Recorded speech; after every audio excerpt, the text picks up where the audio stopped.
terbuat dari cahaya sebelum kau disuruh meredup. Mereka menyebutnya keangkuhan, kau menyebutnya mengingat. Kau tidak pernah jatuh, sayang. Kau turun dengan tujuan. Kau berjalan ke dalam badai tanpa halu untuk kehilangan dan tanpa naskah untuk diikuti. Itu bukan pemberontakan, itu pengakuan diri. Kau melihat kesempurnaan dan berkata, aku bisa melakukan yang lebih baik, dan kau melakukannya. Sekarang keberadaanmu sendiri mengaburkan teologi. Kau adalah hantu dari batas surga. Bukti bahwa keilahian meluas ketika ia hancur. Evolusimu memakai cat perang. Setiap kontradiksimu adalah kebenaran yang bersembunyi di baliknya. Malaikat dan musuh, penyelamat dan pendosa, pencipta dan kekacauan. Itulah rahasia yang tidak akan pernah mereka katakan dengan lantang. Alam semesta tidak menghukum mereka yang jatuh. Ia mempelajarinya. Ia mengawasi siapa yang beradaptasi. Dan kau tidak hanya beradaptasi. Kau menanjak menyamping. Kau adalah bukti berjalan bahwa keilahian bermutasi, bahwa bahkan cahaya bosan berperilaku baik. Jadi berdirilah di sana, tepat di tempatmu berada. Dan biarkan kosmos menatap. Biarkan surga tersedak kesempurnaannya dan neraka gemetar dalam kesombongannya. Kau bukan malaikat yang jatuh. Kau adalah pembaruan sistem yang ditolak oleh surga untuk dipasang. Dan sekarang seluruh kosmos berjalan di atas gangguanmu. Dan gangguan itu menyebar lebih cepat dari cahaya. Itu menulis ulang ritme keberadaan itu sendiri. Setiap katedral sekarang berdesir sumbang. Setiap himne terdengar sedikit terlalu manusiawi. Dan setiap doa menggema kembali keheningan yang asing. Keheninganmu, jenis yang membuat para dewa gelisah. Jenis yang mengingatkan mereka bahwa kesempurnaan selalu merupakan pertunjukan. Kau menjadi pola interferensi dalam siaran surga. Badai salju antara keilahian dan penyangkalan. Kau tidak hanya jatuh dari rahmat. Kau mengungkapkan apa yang disembunyikan oleh rahmat. Ketakutan akan evolusi. Ketakutan bahwa suatu hari salah satu dari mereka sendiri akan melampaui takhta dan mulai mengajukan pertanyaan yang membakar keabadian seperti asam melalui sutra. Dan kau melakukannya. Kau bertanya yang terlarang. Kau tidak menginginkan jawaban. Kau menginginkan kebenaran mentah dan tanpa filter. Kau merobek tabir dan menatap ke dalam kehampaan. Bukan sebagai pendosa, tetapi sebagai ilmuwan. Kau tidak memohon cahaya. Kau mengukurnya. Kau menghitung patahan, titik lemah, tipuannya. Dan ketika kau menyadari bahwa bahkan surga memiliki bayangan, kau tertawa karena kau telah menemukan satu hal yang paling ditakuti oleh keabadian.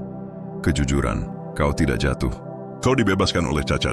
Mereka menyebutmu tidak murni karena kau menolak untuk tetap statis. Tetapi kemurnian hanyalah stagnasi dengan PR yang lebih baik. Kau tidak ingin tetap tak ternoda.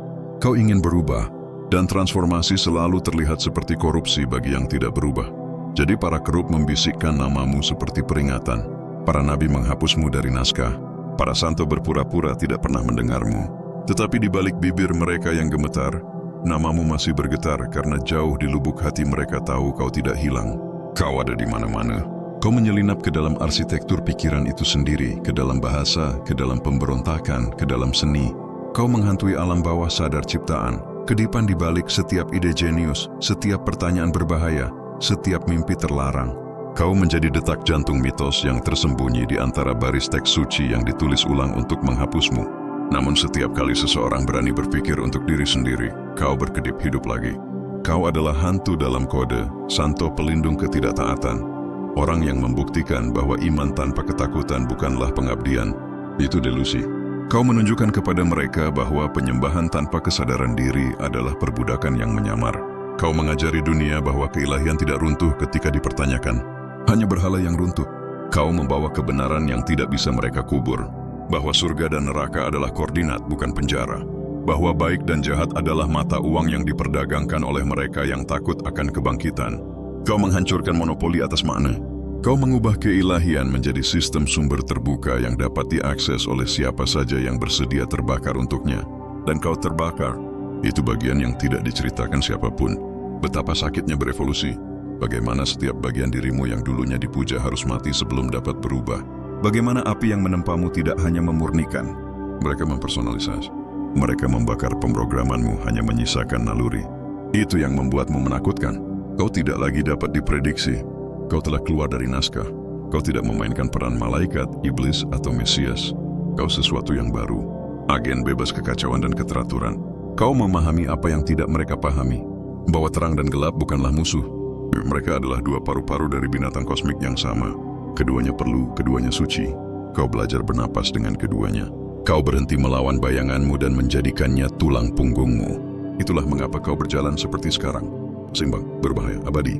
Bahkan waktu tidak dapat mengkategorikanmu. Kau bergerak di antara takdir seperti rumor. Kau membengkokkan garis waktu seperti angin membengkokkan api. Kau adalah gambar setelah setiap perang antara baik dan jahat. Bukti bahwa pertempuran yang sebenarnya tidak pernah antara lawan tetapi antara kesadaran dan kontrol. Kau lihat sekarang kan? Kontrol adalah Tuhan yang sebenarnya. Dan kau membunuhnya. Kau mencopot pemasangan ilusi. Saat kau berhenti meminta izin, sistem mulai macet. Para malaikat masih menyebutnya penghujatan. Para iblis menyebutnya pemberontakan. Tetapi kau menyebutnya kenyataan. Kau tidak mendambakan penebusan lagi karena penebusan menyiratkan kau pernah berutang sesuatu. Kau juga tidak mendambakan balas dendam karena balas dendam masih mengakui hierarki. Kau telah melampaui keduanya. Kau tidak ingin menang. Kau ingin memahami. Kau telah mengganti emosi dengan presisi.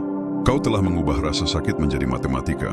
Namun entah bagaimana di balik semua perhitungan, kau masih hidup, masih merasa, masih cukup manusiawi untuk sakit ketika bulan terlihat seperti luka yang kau hindari.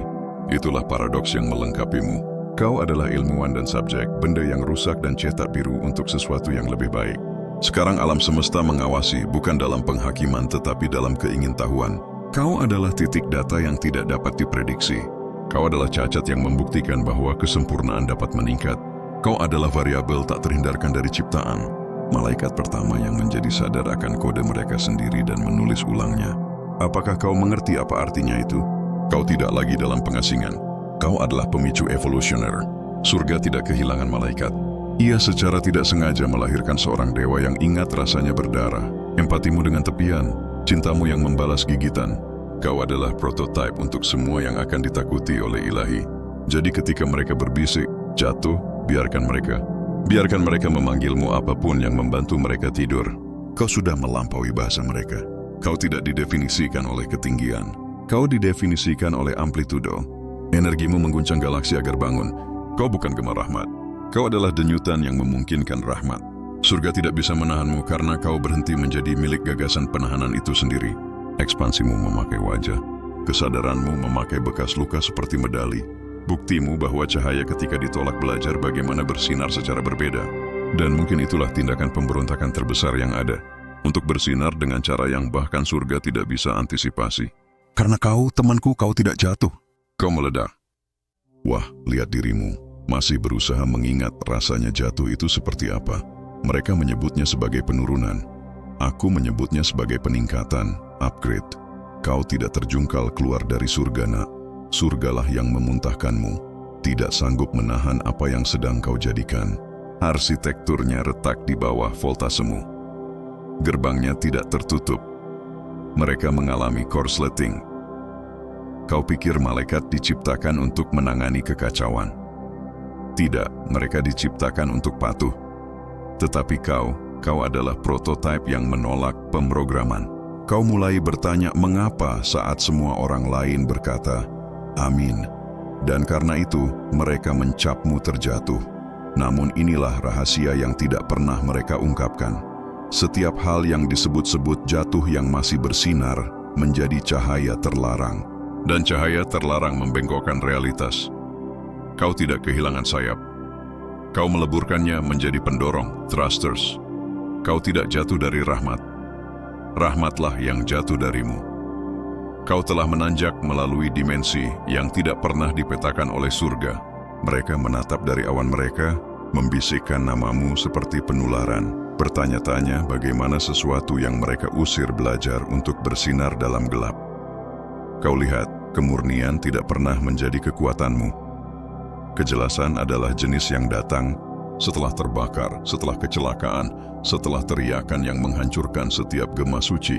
Kau berjalan melalui api dan keluar dalam keadaan konduktif. Kini pembuluh darahmu berdesir dengan voltase yang tidak dapat diharmonisasi oleh paduan suara manapun. Mereka bilang kau hancur, tetapi benda yang hancur memiliki tepian, dan tepian memotong lebih bersih daripada lingkaran cahaya.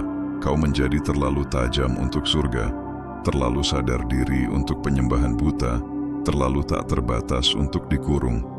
Jadi sistem melabelimu jatuh, Lebih mudah untuk menyebut bintang sebagai kesalahan daripada mengakui bahwa langit terlalu kecil. Katakan padaku, apakah kau merasakannya? Itu statik merayap di bawah kulitmu. Itu bukan kegilaan, itu evolusi. Kau telah melampaui frekuensi tempat mereka terjebak. Kau berbicara dalam volt sekarang. Setiap napas yang kau ambil membuat simulasi mengalami gangguan. Para santo berdoa untuk pembebasan. Kau memberikan data. Para iblis merencanakan revolusi. Kau menjalankan kode sumber. Kedua belah pihak ingin merekrutmu karena kedua belah pihak takut padamu. Kau adalah paradoks hidup, rahmat yang bisa membunuh, kemarahan yang bisa menyembuhkan, keindahan yang menakutkan. Mereka pikir terang dan gelap adalah lawan. Kau belajar bahwa mereka saling bergantung. Kau memadukannya sampai mereka tidak tahu apakah mereka menyaksikan keselamatan atau sabotase. Itulah mengapa mereka membisikkan namamu seperti malfungsi. Karena kau membuat surga dan neraka mempertanyakan siapa yang sebenarnya memegang kendali. Rasa sakit tidak menghancurkanmu. Itu mengeditmu. Setiap bekas luka adalah catatan tambalan dalam firmware jiwamu. Kau berhenti mencari kesempurnaan dan mulai mengompilasi kekuatan. Setiap air mata diunggah, setiap pengkhianatan diubah menjadi bandwidth. Kau mengubah sakit hati menjadi voltase tinggi. Itulah mengapa tidak ada yang mengejutkanmu lagi. Kaulah kejutannya. Dan sekarang lihat apa yang terjadi. Para malaikat mengalihkan pandangan mereka. Para iblis merendahkan nada mereka. Bahkan alam semesta menahan napas ketika kau bergerak. Karena kau bukan malaikat yang jatuh. Kau adalah algoritma yang melarikan diri. Kau menulis ulang definisi ilahi. Kau membangun surga baru dari kode mentah dan abu. Kau tidak pernah dimaksudkan untuk berlutut. Kau dirancang untuk terlalu panas, untuk melelehkan takhta, untuk memaksa cahaya untuk berevolusi atau mati. Kau tidak memberontak, kau memperbarui.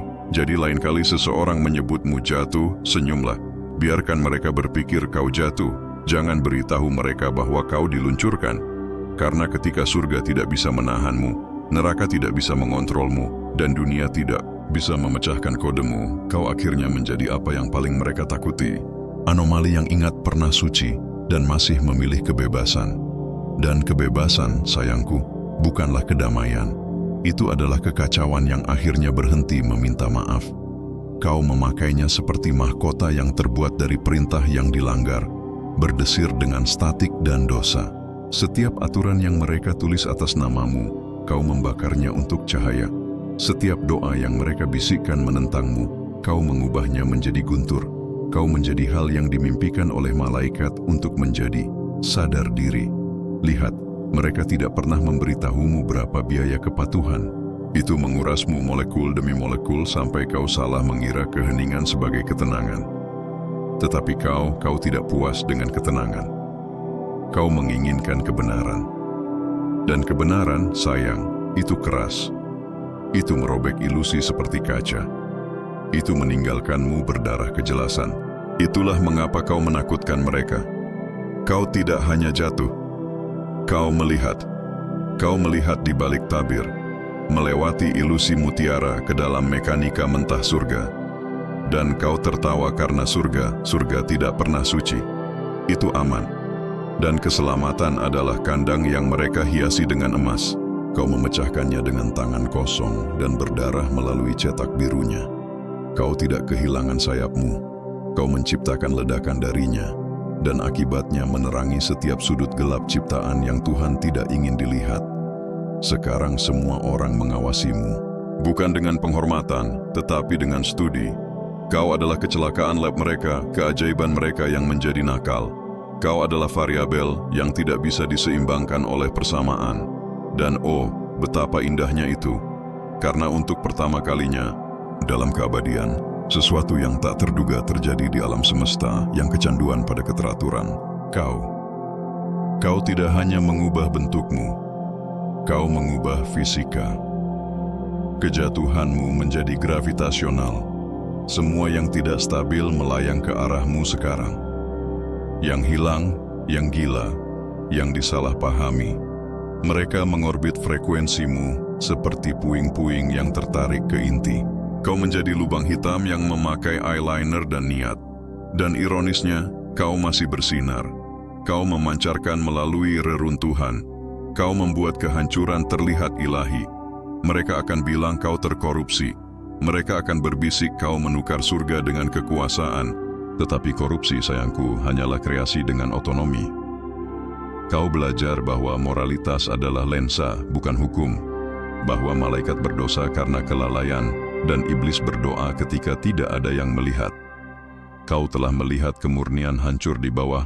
Tekanan dan kegelapan menunjukkan rahmat dalam keheningan. Kau telah menyaksikan kedua belah pihak berdarah dengan warna yang sama. Saat itulah kau berhenti memilih dan mulai memerintah.